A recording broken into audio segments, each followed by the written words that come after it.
الحمد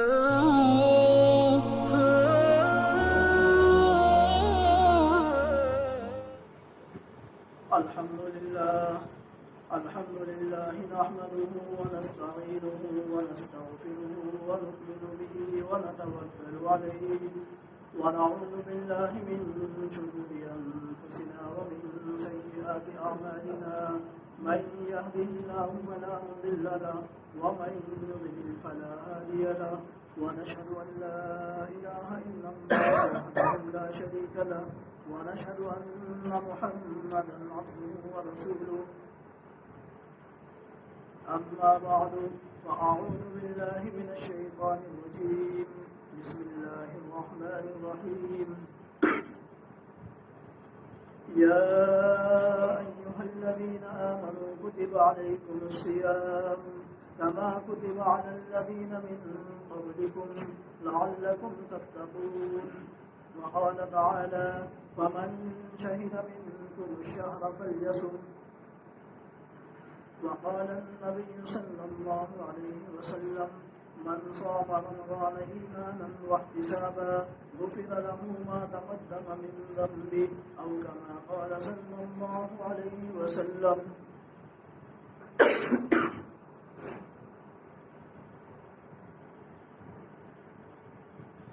معزز دوستوں اور بزرگوں، رمضان المبارک کے ایام چل رہے ہیں اور رمضان المبارک کا مہینہ 3 عشروں کے اوپر مشتمل ہے. نمبر 1 پہلا عشرہ رحمت ہے، دوسرا عشرہ مغفرت ہے، تیسرا عشرہ جہنم سے خلاصی اور نجات کا ہے. تو یہ جو ایام چل رہے ہیں پہلے عشرے سے ہیں اور اس کے اندر اللہ رب العزت والجلال کی رحمت بندوں کی طرف برستی ہے. ماہ مبارک کے اندر جو خاص عبادت اللہ رب العزت والجلال نے مجھے اور آپ کو حکم دیا ہے، نبی کریم علیہ السلام کے ذریعے سے، وہ رمضان المبارک کے مہینے کے روزے ہیں. اب یہ روزے جو ہیں یہ کب سے لے کر کے اور کب تک ہیں اور کتنے ایام تک کے ہیں، تو اس آیت کے اندر اللہ رب العزت والجلال نے اس کو بیان فرمایا ہے. یا ایھا الذین آمنوا کتب علیکم الصیام کما کتب علی الذین من قبلکم لعلکم تتقون. اللہ رب العزت والجلال نے 3 لفظ استعمال فرمائے ہیں. نمبر 1 یا ایھا الذین آمنوا، نمبر 2 کتب علیکم الصیام کما کتب علی الذین من قبلکم، نمبر 3 لعلکم تتقون. تو اللہ رب العزت والجلال نے فرمایا یا ایھا الذین آمنوا، مجھے اور آپ کو اللہ حکم دے رہا ہے، امت کے مردوں کو حکم دے رہا ہے، مسلمان مردوں کو حکم دے رہا ہے، کلمہ والوں کو حکم دے رہا ہے، مسلمان عورتوں کو حکم دے رہا ہے. اللہ رب العزت والجلال ہر ایک بندے کو حکم نہیں دے رہا ہے. اللہ رب العزت والجلال نے جو لفظ استعمال فرمایا ہے وہ آمنو کا استعمال فرمایا ہے، یعنی امت مسلمہ کے ایمان والوں، امت مسلمہ کے مردوں اور عورتوں، ہر ایک کو یہ حکم اللہ نے دیا ہے. یا ایھا الذین آمنو، اے ایمان والو. آگے اللہ کیا کہہ رہا ہے؟ کتب علیکم الصیام، یہ تم پر روزوں کو فرض کر دیا گیا ہے. اب یہ روزے جو ہیں اس کے رکھنے کے بعد مشقت تو پیش آئے گی، دقت تو ہوگی، بھوک کو برداشت کرنا پڑے گا، پیاس کی شدت کو جھیلنا پڑے گا، گرمی کی تپش کو برداشت کرنا پڑے گا. اللہ رب العزت والجلال کہہ رہا ہے کتب علیکم الصیام، اس مہینے کے روزوں کو تمہارے اوپر فرض کر دیا گیا ہے. کیوں فرض کیا گیا ہے؟ یہ مایوس ہونے کی ضرورت نہیں ہے، خوف زدہ ہونے کی ضرورت نہیں ہے، پیاس سے گھبرانے کی ضرورت نہیں ہے، بھوک کی شدت سے ڈرنے کی ضرورت نہیں ہے، تمہیں مایوس ہونے کی ضرورت نہیں ہے. یہ تمہارے اوپر نہیں ہے. کما کتب علی الذین من قبلکم، تم سے پہلے جتنی امتیں گزری ہیں ہر ایک کے لیے اللہ نے حکم دیا تھا کہ وہ روزوں کو رکھے. تو لہذا بندے کو تسلی مل جاتی ہے کہ مجھے اور آپ کے لیے نہیں ہے بلکہ ہم سے پہلے جتنی امتیں گزری ہیں رب ذوالجلال نے ہر ایک کو روزوں کا حکم دیا ہے۔ کتب علیکم الصیام کما کتب علی الذین من قبلکم، تم سے پہلے جتنی امتیں گزری ہیں آدم علیہ السلام سے لے کر کے عیسیٰ علیہ السلام تک، ہر ایک اس کے اندر داخل ہے۔ ہر ایک کے اوپر روزوں کو فرض کیا گیا تھا، البتہ طور و طریق مختلف تھے، ان کی شکلیں مختلف تھی۔ کسی امت کے اندر کس طریقے سے روزہ تھا، کسی کے اندر کوئی دوسرے طریقے سے تھا، کسی کے اندر کم اور زیادہ تھا، کسی کے اندر تعداد زیادہ تھی، کسی کے اندر تعداد کم تھی۔ تو اللہ رب العزت والجلال نے فرمایا کتب علیکم الصیام کما کتب علی الذین من قبلکم۔ اللہ رب العزت والجلال یہ ارشاد کیوں فرما رہا ہے کہ تم سے روزوں کا مطالبہ ہو رہا ہے، تمہیں اور مجھے اور آپ کو روزہ رکھنا ہے؟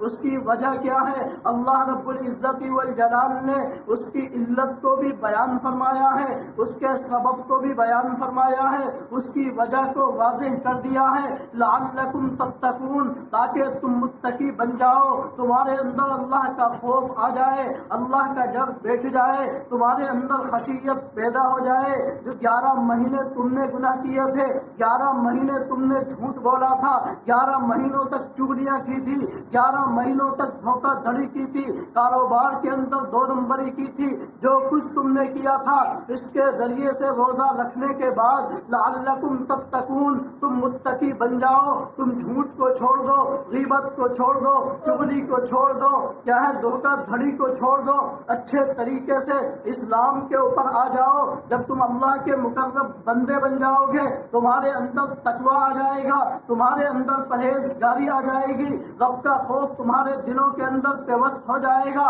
رب کی خشیت تمہارے دلوں کے اندر داخل ہو جائے گی۔ اب تمہارے 11 مہینے جو اگلے ہیں اس کے اندر جھوٹ کا بولنا، غیبت کا کرنا، چغلی کا کرنا، دیگر معصیت کے اندر ملبس کا ہونا، یہ تمہارے لیے آسان ہو جائے گا۔ اس لیے رب ذوالجلال نے فرمایا ہے کتب علیکم الصیام کما کتب علی الذین من قبلکم لعلکم تتقون، تاکہ تمہارے اندر تقویٰ آ جائے، تم اللہ کے مقرب اور خاص بندے بن جاؤ۔ اور دوسری آیت کے اندر اللہ رب العزت والجلال کیا ارشاد فرما رہا ہے فمن شہد منکم الشہر فلیصمہ، جو شخص اس مہینے کو پائے، اس ماہ مبارک کو پائے، تو لہذا اسے چاہیے وہ اس مہینے کے اندر روزے رکھے۔ لوگ فون کرتے ہیں گرمی کا مہینہ ہے، بھوک اور پیاس کی شدت ہے، ہم سے پیاس برداشت نہیں ہوتی ہے، روزہ کس طریقے سے رکھیں، ہمیں بھوک لگنے لگتی ہے، ہم روزہ کس طریقے سے رکھیں، ہم صبح سے لے کے شام تک محنت کا کام کرتے ہیں، ہمارے لیے روزہ رکھنا مشکل ہے۔ لیکن میرے دوست اور بزرگوں، رب ذوالجلال کیا ارشاد فرما رہا ہے فمن شہد منکم الشہر، جو شخص اس ماہ مبارک کو پائے، رمضان المبارک کا مہینہ اس کی زندگی کے اندر آئے، فلیصمہ، اللہ رب العزت والجلال نے صیغہ امر کے ذریعے سے خطاب دیا ہے، اور فقہ کے اصول کے اندر امر وجوب کے لیے آتا ہے، جو اس مہینے کو پائے اس کے اوپر روزوں کا رکھنا فرض لازم اور ضروری ہے۔ اگر کیا ہے بندہ چھوڑے گا رب کا مجرم کہلائے گا، اگر بندہ روزوں کو چھوڑے گا رب کے عدالت کے اندر مجرم کھڑا ہو کر کے اس کا جواب دینا ہے۔ تو میرے دوست اور بزرگوں، روزہ رکھنا ہے، آپ کو پیاس لگ رہی ہے اس کو برداشت کرنا ہے، بھوک لگ رہی ہے اس کو برداشت کرنا ہے، آپ کے بس کی نہیں ہے روزوں کو رکھنا، تو لہذا میرے دوست اور بزرگوں، لیکن اگر آپ چھوڑ دیں گے تو آپ گنہگار کہلائیں گے، رب کی عدالت کے اندر بھی اللہ کا غضب نازل ہوگا۔ اس لیے اللہ نے فرمایا ہے فلیصمہ، اسے چاہیے کہ وہ روزہ رکھے۔ اب مسئلہ یہ پیدا ہوتا ہے، ایک شخص محنت اور مزدوری کرتا ہے، صبح سے لے کر شام تک کام کے اوپر جاتا ہے، وہاں پھاوڑے کو چلاتا ہے، کدال کا استعمال کرتا ہے، دیگر محنتی کام کو انجام دیتا ہے۔ اب وہ بندہ روزہ کس طریقے سے رکھے؟ تو لہذا اس کے لیے شریعت کا حکم یہ ہے روزہ چھوڑنے کی گنجائش نہیں ہے، کیونکہ رب نے حکم دے دیا ہے فلیصمہ، چاہے محنت کرو، چاہے پھاوڑے کو چلاؤ یا دیگر مشقت کے کام کو انجام دو، لیکن روزہ چھوڑنے کی اجازت نہیں ہے۔ تو میرے دوست اور بزرگوں، اب شریعت کے اندر حکم یہ ہے جو محنتی کام کرتے ہیں لہذا روزہ رکھنے کے بعد انہیں چاہیے وہ محنت کے کام کو رات کے اندر انجام دے، دن کے اندر ایسا محنتی کام نہ کرے۔ لیکن اگر کام کرنا ہی ہے تو لہذا لہذا میرے دوستوں اور بزرگوں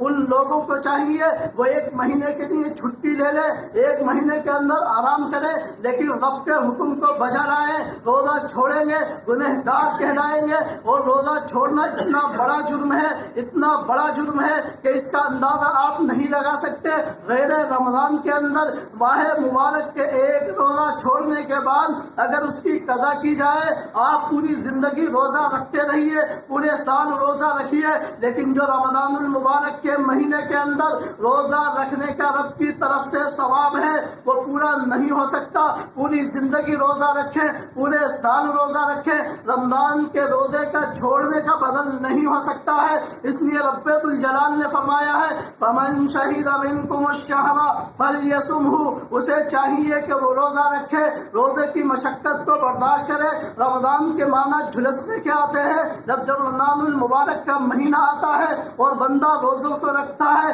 اس کے اوپر اگر کیا ہے اس کو کوئی چھیڑ دیا جائے تو ایک دم کیا ہے اس کو غصہ آ جاتا ہے، لیکن رمضان المبارک کے مہینے کے اندر اس چیز کو کنٹرول کرنا ہے، اس چیز کو برداشت کرنا ہے، اس چیز کو قوت برداشت کے ساتھ اس کو جھیلنا ہے۔ اس کے بعد کیا ہے آپ کے اندر صبر کا مادہ پیدا ہو جائے گا، قوت برداشت پیدا ہو جائے گی، آگے روزہ رکھنا آپ کے لیے سہل اور آسان ہو جائے گا۔ اس لیے رب الجلال نے فرمایا ہے روزہ رکھنے کے بعد آپ کو اس کو برداشت کرنا ہے۔ اگر بھوک لگ رہی ہے آپ کے بس کی نہیں ہے تو لہذا اسے جھیلنا ہے، اسے برداشت کرنا ہے۔ پیاس لگ رہی ہے اس کو بھی برداشت کرنا ہے، کسی طریقے سے بھی ہو، لیکن شریعت یہ نہیں کہتی ہے کہ آپ روزہ چھوڑ دیں۔ آپ کو پیاس لگ رہی ہے اس کی وجہ سے آپ روزہ چھوڑ سکتے ہیں، نہ میرے دوستوں اور بزرگوں، روزہ چھوڑنے کی قطعاً اجازت نہیں ہے۔ اور اگر طبی اعتبار سے دیکھا جائے، سائنسی اعتبار سے دیکھا جائے، اگر ڈاکٹری اعتبار سے اس کو دیکھا جائے تو آج کی سائنس، آج کی میڈیکل سائنس یہ کہتی ہے کہ انسان کو چاہیے وہ سال کے اندر 25 سے 30 دن اپنے آپ کو بھوکا رکھے، کم سے کم 12 اور 13 گھنٹے۔ تو لہذا اگر وہ اس طریقے سے کرے گا اس کے جسم کے اندر جو دیگر ایسے مادے موجود ہوتے ہیں جو فضلات کہلاتے ہیں، اگر وہ ختم نہیں کیے گئے تو انسان کے جسم کے اندر بیماریاں لگنی شروع ہو جاتی ہیں۔ تو روزہ رکھنے کے بعد اگر انسان 12 سے 13 گھنٹے اپنے جسم کو خوراک نہیں دے گا، اپنے جسم کو بھوکا رکھے گا، بھوک کی شدت سے بھی اور پیاس کی شدت سے بھی اگر اپنے آپ کو بچائے گا تو اس کے جسم کے اندر جو ایسے سیلز موجود ہوتے ہیں اگر وہ بھوک کا اندر رہے گا تو وہ انسان کا معدہ کیا ہے انہی سیلز کو کھانا شروع کر دیتا ہے، اس کی وجہ سے بیماریاں ختم ہو جاتی ہیں، خون فلٹر ہو جاتا ہے، بالکل صاف ستھرا ہو جاتا ہے۔ اور سب سے بڑا فائدہ طبی اعتبار سے اور سائنسی اعتبار سے یہ ہے انسان اس روزہ رکھنے کے بعد جو 12 سے 13 گھنٹے اپنے آپ کو بھوکا رکھتا ہے، پیاس اور شدت کے اندر رہتا ہے، تو لہذا کینسر کے مرض کو کیا ہے بہت دور پھینک دیتا ہے، اس کے کینسر کا ہونا بہت کیا ہے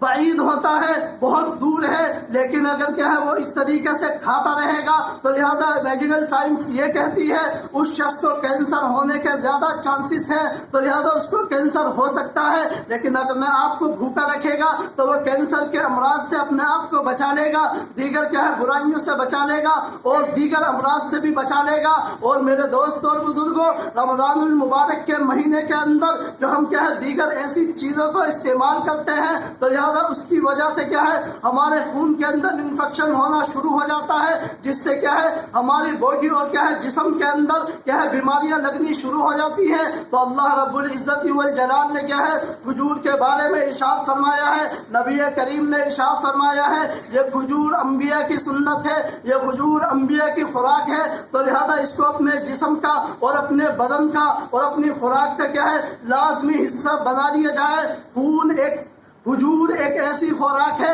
جس کو کھانے کے بعد، جس کو استعمال کرنے کے بعد اب اس سے انسان کے جسم کے اندر جو خون نیا پیدا ہوتا ہے بالکل فلٹر ہوتا ہے، بالکل صاف ستھرا پیدا ہوتا ہے، بالکل پاکیزہ اور طاہر پیدا ہوتا ہے، بالکل پاکیزہ خون کھجور پیدا کرتی ہے۔ تو لہذا کھجور کو لازمی حصہ بنائیں۔ اور کھجور کے اندر ایسے وٹامنس ہوتے ہیں جو تمام فروٹوں کے اندر نہیں ہوتے، وہ اللہ نے اس ایک کھجور کے اندر رکھ دیے ہیں۔ تو لہذا روزہ افطار کریں کھجور کے ذریعے سے کریں، سحری کے اندر بھی کھجور کا استعمال کریں، اور پھر کیا ہے اپنے جسم کو کیا ہے کھجور کا عادی بنا لیں، مرد ہو یا عورتیں ہوں، بچے ہوں یا کوئی بھی ہو، ہر ایک کھجور کو اپنے جسم کا لازمی جز بنا لیں۔ اس سے انشاءاللہ ہمارے روزہ رکھنے کے اندر بہت زیادہ مدد ملے گی، ہمیں روزہ رکھنا بہت زیادہ آسان ہو جائے گا۔ تو نبی کریم علیہ السلام نے روزہ رکھنے کے بارے میں ارشاد فرمایا ہے، من صام رمضان ایمانا واحتسابا غفر له ما تقدم من ذنبه، جس شخص نے رمضان المبارک کے مہینے کے روزوں پر رکھا ایمان کے ساتھ اور اس کے اوپر ثواب کی امید رکھتے ہوئے، اللہ رب العزت والجلال کی طرف سے کیا اعلان ہو رہا ہے، غفر له ما تقدم من ذنبه، اللہ رب العزت والجلال پچھلے سال کے گناہوں کا کفارہ اس کو بنا دے گا، اس کے گناہوں کو معاف فرما دے گا، صغیرہ گناہوں کو مٹا دے گا، نامہ اعمال سے ختم کر دے گا۔ یہ کتنا بڑا اجر اور ثواب ہے، اور اس کے علاوہ روزوں کا اور بہت سارے فائدے ہیں۔ رمضان المبارک کے مہینے کے اندر ہمیں چاہیے ہم کیا ہے مکمل طریقے سے، چاہے بھوک لگ رہی ہو ہمارے بس میں نہ ہو، پیاس لگ رہی ہو ہماری ہمت جواب دے دیتی ہو، اگر روزہ رکھنے کے بعد آپ کچھ نہ کریں صرف پڑے رہیں اور ادھر سے ادھر کروٹیں بدلتے رہیں، لیکن شریعت یہ کہتی ہے آپ کو روزہ رکھنا ہے، اگر اس کے بس کی بھی نہیں ہے تو لہذا آپ ٹھنڈے علاقے کے اندر چلے جائیے، نینی تال کا رخ کریے،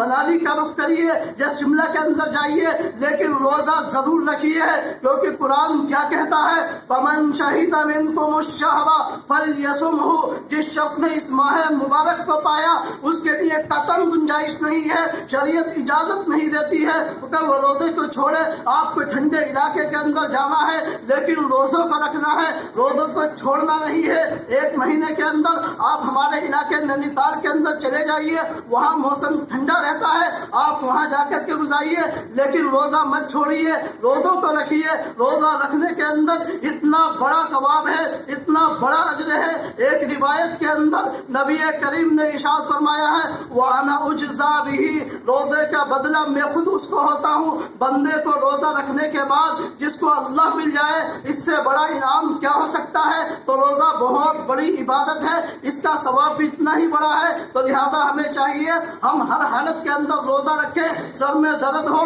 روزہ نہیں چھوڑنا ہے، نزلہ ہو جائے روزہ نہیں چھوڑنا ہے، بخار کی حرارت ہو جائے روزہ نہیں چھوڑنا ہے۔ ہاں البتہ اگر ایسا مریض ہو جائے جس کے لیے ڈاکٹر نے کہہ دیا ہے اب اس کے لیے روزہ رکھنا کیا ہے صحت کے لیے مضر ہو سکتا ہے، تب شریعت کہتی ہے فَمَنْ كَانَ مِنْكُمْ مَرِيضًا، جو شخص بیمار ہو اتنا جس کے لیے ڈاکٹر نے اجازت دے دی ہے روزہ چھوڑنے کی، تب شریعت کہتی ہے وہ روزہ چھوڑ سکتا ہے۔ لیکن روزہ چھوڑنے کے بعد جب صحت بحال ہو جائے، اچھی طریقے سے کیا صحت مند ہو جائے، ہٹا گٹا ہو جائے، اب شریعت یہ کہتی ہے دوسرے ایام کے اندر روزہ رکھے، اس کی قضا کرے، لیکن پھر بھی فدیے کا مسئلہ نہیں ہے۔ اللہ رب العزت والجلال جو باتیں کہی گئی ہیں آپ سب کو بھی اور مجھے بھی عمل کی توفیق عطا فرمائے۔ میری الفت مدینے سے یوں